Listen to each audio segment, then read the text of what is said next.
Ma'am उसका option नहीं आ रहा। Ma'am good morning ma'am. आ गई त्रिशा आ गई। और कोई उत्सुक हो इंग्लिश पढ़ने में तो उनको भी ज्वाइन कर लो। संजना है मैम। संजना का नाम शो नहीं हो रहा है यार मुझे। मैम मेरे वाले में भी नहीं हो रहा। अगर देखो तुम्हारे होता है किसी की तो संजना को ऐड करो और तुम लोग अपने कैमरा ऑन करो। मैम लिंक भेज दूं क्या? हाँ लिंक भेज दो, ज्वाइन कर लेगी डायरेक्ट।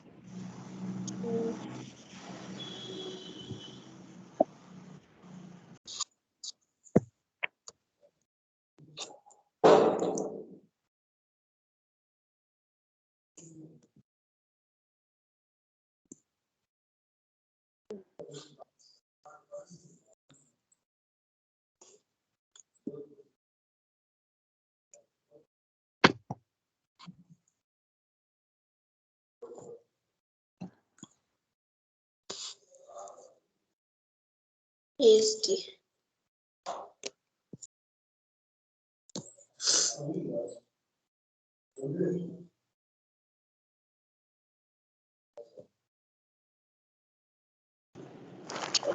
चलो अब अपन स्टार्ट करते हैं। त्रिशा इंग्लिश की बुक निकालो। विपिन बाबू के बाद में कौन सा चैप्टर है?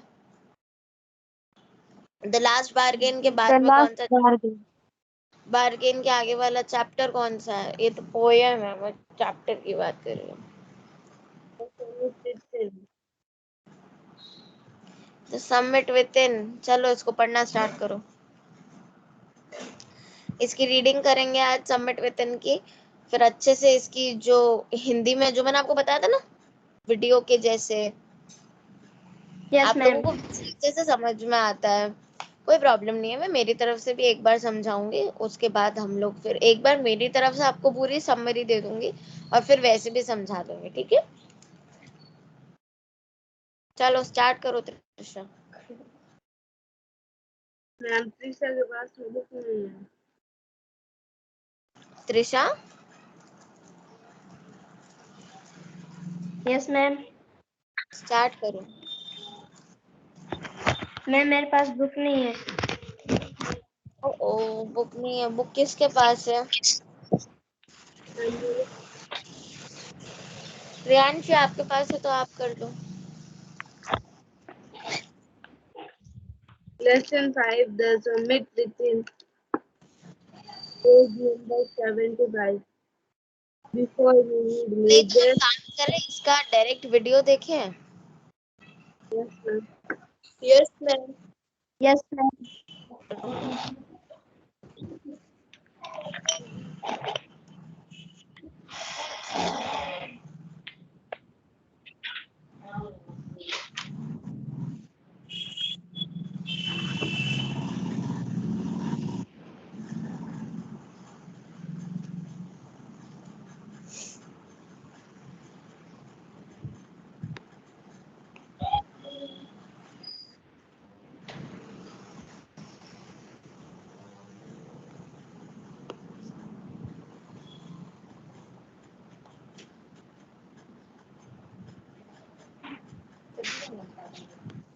शांति, ये तुम्हारी तनख्वाह।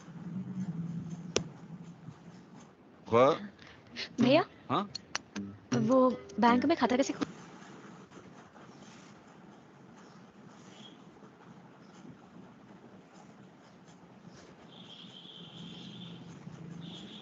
नहीं धीरे चल रहा है, एक सेकंड रुको।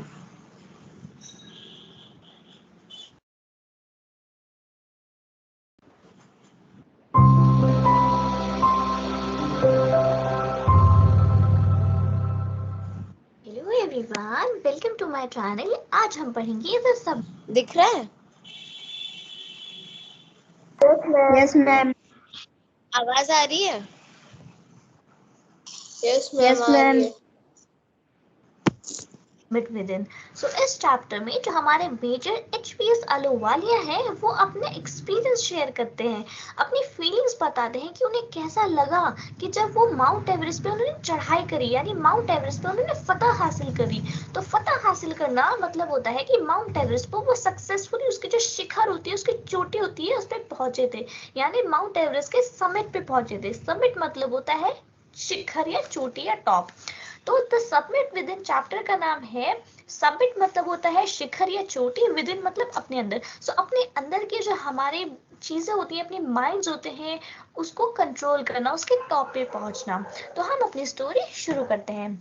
तो हमारे जो मेजर HPS अहलूवालिया है वो ये कह रहे हैं कि जो हमारी जो चोटियों का जो शिखर है, जो चोटियों का समिट है, जो हम फतह करते हैं, उसके अलावा भी कुछ। इसकी कहने का क्या मतलब है, सबमिट विद इन क्या है कि द सबमिट विद इन का मतलब है खुद के अंदर, ठीक है। और मतलब खुद के डर पे, खुद के कहते ना ईगो, खुद के गुस्से पे कैसे काबू पाए, मतलब कैसे उन्होंने एवरेस्ट जब चढ़ाई करी थी एवरेस्ट की, कैसे उन्होंने उस पे फतेह पाया था, ठीक है, कैसे उन्होंने एवरेस्ट पे सबमिट किया था, ठीक है। तो इसमें द सबमिट, वो तो एवरेस्ट का सबमिट था, द एवरेस्ट सबमिट, ठीक है। पर एक है इसमें द सबमिट विद इन, इसलिए चैप्टर का नाम यूनिक है, चैप्टर का नाम है द सबमिट विद इन। आया समझ में, कैसे उन्होंने अपने अंदर के डर को भगाया, कैसे उन्होंने अपने अंदर कहते ना वो फतेह हासिल करी। आया समझ में?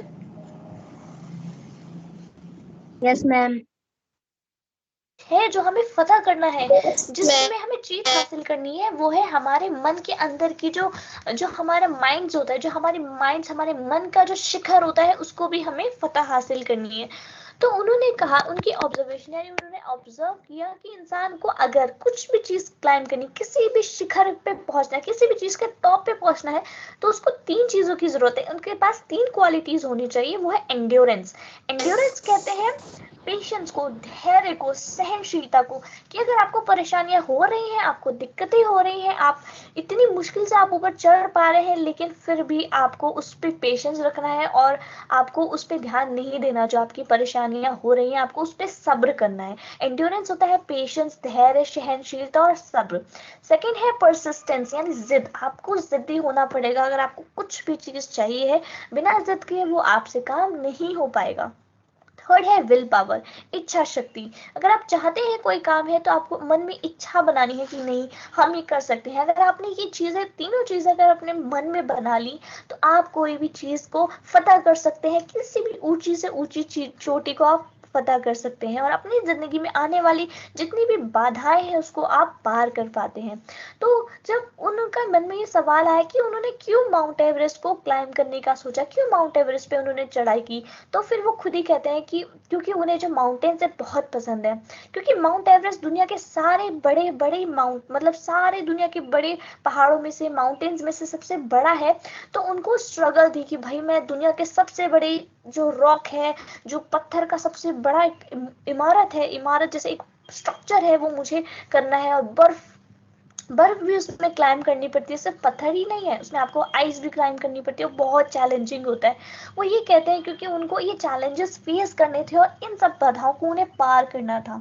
तो वो ये भी कहते हैं कि जब उन्होंने भाई माउंट एवरेस्ट को क्लाइम किया, तो इतनी ज्यादा खुशी थी कि भाई बहुत ज्यादा खुशी थी। वो ये भी कहते हैं कि माउंट एवरेस्ट को क्लाइम करना सिर्फ फिजिकल अचीवमेंट्स के साथ पॉसिबल नहीं है। मतलब फिजिकली आप स्ट्रांग हो तो ऐसे नहीं कि फिजिकली स्ट्रांग हो तो आप क्लाइम कर लोगे। बहुत से ऐसे लोग हैं जिनका एक टांग नहीं थी, उसने भी माउंट एवरेस्ट क्लाइम किया है अपनी निकली टांग के साथ। यानी फिजिकल अचीवमेंट्स के साथ साथ आपको इमोशनल और स्पिरिचुअल एक्सपीरियंस भी चाहिए। आपको मन में ये यकीन होना चाहिए, इमोशनली आपको स्ट्रांग करना पड़ता है अपने दिमाग को कि मैं ये कर पाऊंगा।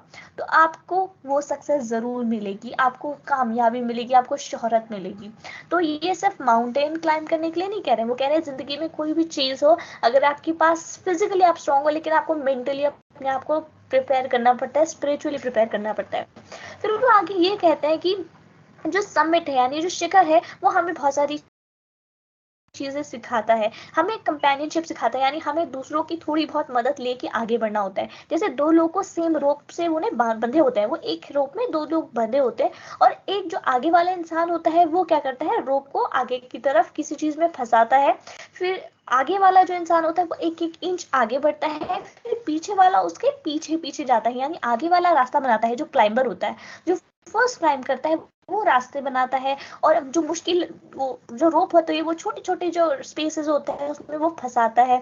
सेकंड वाला ये जो एवरेस्ट चढ़ते हैं ना, एवरेस्ट जब चढ़ते हैं तो इनके साथ शेरपास होता है, उनको शेरपास बोलते हैं।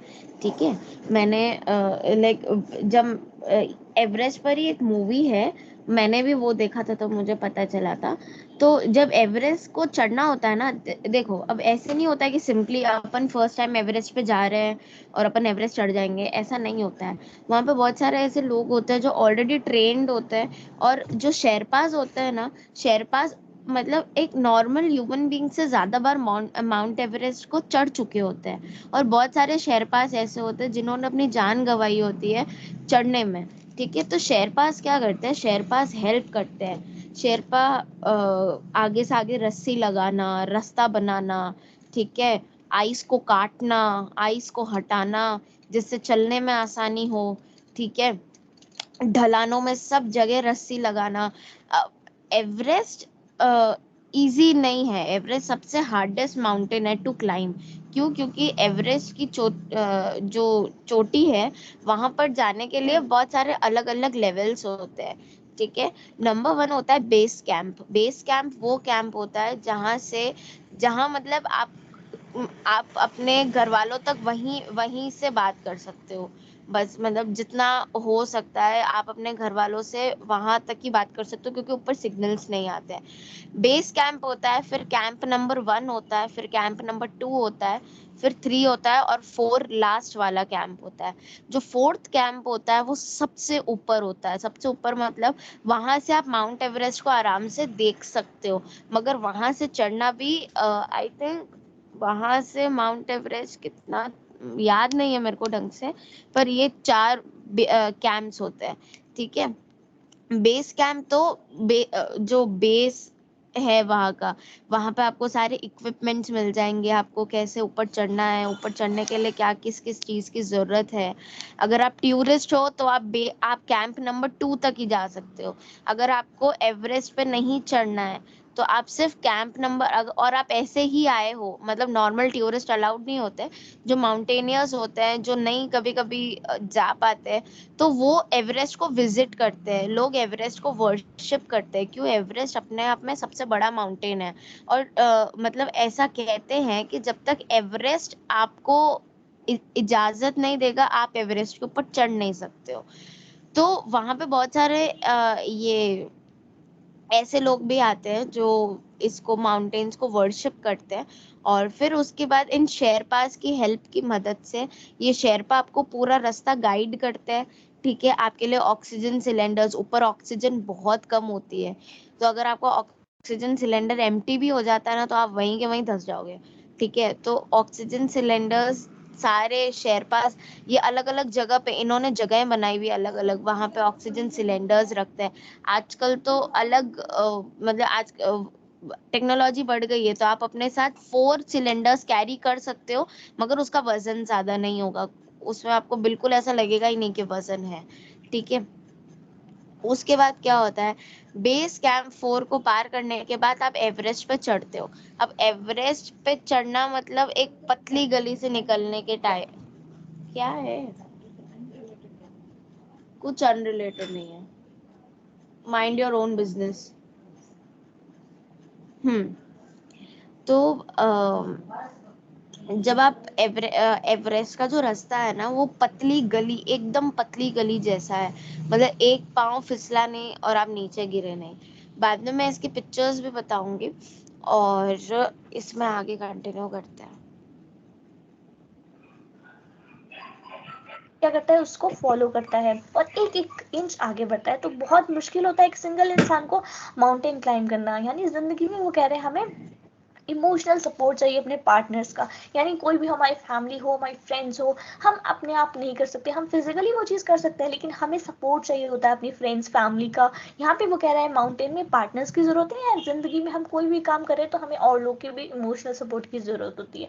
किसी भी फ्रेंड्स की सपोर्ट हो, फ्रेंड्स की पेरेंट्स की सपोर्ट हो, फैमिली की सपोर्ट हो, तो हम बहुत सारी चीज़ें कर सकते हैं। तो अहलूवालिया आगे ये भी कहते हैं कि जब वो माउंट एवरेस्ट पे पहुंचे तो उन्होंने ईश्वर के सामने अपना सिर झुकाया। यानी जो हमारे जो ये थे हमारे मेजर एचपीएस अहलूवालिया थे, उन्होंने गुरु नानक की पिक्चर छोड़ी वहाँ पे, क्योंकि जो वहाँ पे ऐसा होता है जहाँ पे जो भी जाता है वो अपने रिलीजन के अकॉर्डिंग वहाँ पे मतलब थैंक करता है अपने ईश्वर का, और अपने ईश्वर से के रिलेटेड जो भी वो जिस ईश्वर को मानता है वो वहाँ पे उनकी तस्वीर छोड़ता है। तो मेजर अहलूवालिया कहते हैं कि मैंने अपनी जो है गुरु नानक की मैंने पिक्चर वहाँ पे छोड़ी। जो रावत जी थे उनके साथ कोई इंसान होंगे, उन्होंने गॉडेस दुर्गा की पिक्चर छोड़ी, और जो थे उनके दोरजी उनके साथ एक साथी थे, तो उन्होंने जो थी लॉर्ड बुद्धा की जो मूर्ति है या स्टैचू है वहां पे उन्होंने छोड़ा।